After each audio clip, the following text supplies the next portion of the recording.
ఒక్కోసారి ఏమనుకుంటామంటే ఎందుకు వచ్చింది ఈ జీవితం, ఎందుకు వచ్చింది ఈ బతుకు అనుకుంటాం. గుర్తుంచుకోండి, మనం దేనికోసం వచ్చాం? పాఠాలు నేర్చుకోవడానికి. ఎన్నో రకాలుగా నేర్చుకుంటాం, ఎన్నో పాఠాలు నేర్చుకుంటాం మనం. ఒక్కొక్క జన్మలో చాలా పాఠాలు నేర్చుకుంటామండి మనం. మీరు ఎన్ని పాఠాలు నేర్చుకుంటున్నారో కూడా మీకు తెలియదు, కానీ నేర్చుకుంటున్నారు మీరు. అందరూ నేర్చుకుంటున్నాం. పత్రిక గారు ఏమంటారంటే, ఒక మానవ జన్మలో ప్రవేశించిన వాడు జన్మ లేని స్థితికి ఎదగాలంటే సుమారు 400-500 జన్మలు పడుతుందంట. దాన్ని బట్టి అర్థం చేసుకోండి. ఈ 400-500 జన్మల్లో ఎన్ని రకాల పాఠాలు నేర్చుకుంటామండి. ఎలా నేర్చుకుంటామంటే పుస్తకాలు చదవడం ద్వారా. మీరు సహజంగా స్కూళ్ళల్లో చేరితే పాఠాలు నేర్చుకుంటాం అనుకుంటారు.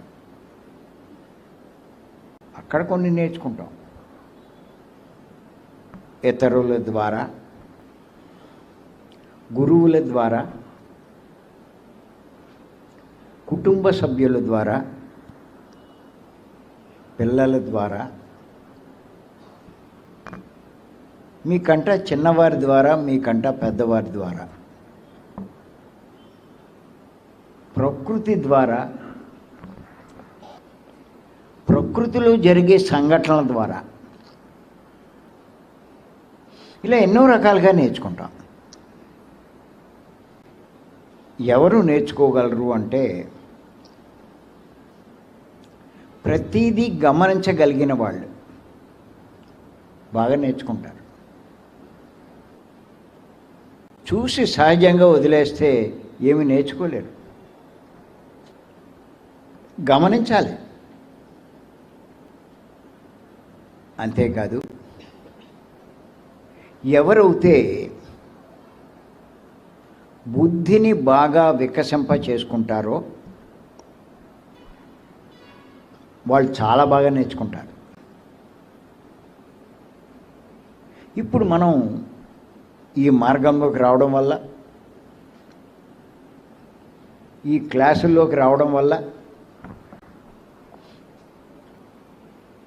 ఎన్నో నేర్చుకుంటున్నాం. కానీ ప్రతిదీ నేర్చుకునే దృష్టిలో చూడాలి. మన జీవితంలో జరిగిన ఈ సంఘటన మనకే పాఠం నేర్పుతుంది.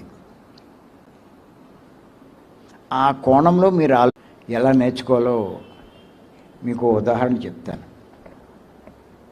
ఈ కాడి నుంచి అలా నేర్చుకునే ప్రయత్నం చేయండి. చూస్తాను ఎన్ని నేర్చుకుంటారు.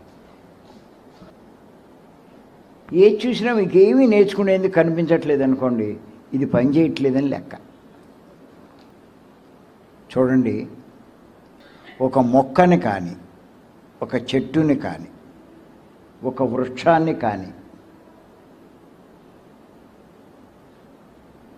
మీరు చూస్తే దాని నుంచి చాలా నేర్చుకోవచ్చు. చాలా నేర్చుకోవచ్చు. అది ఎండకు మాడిపోతూ మనకు నీడనిస్తుంది, అంటే ఉపయోగపడుతుంది.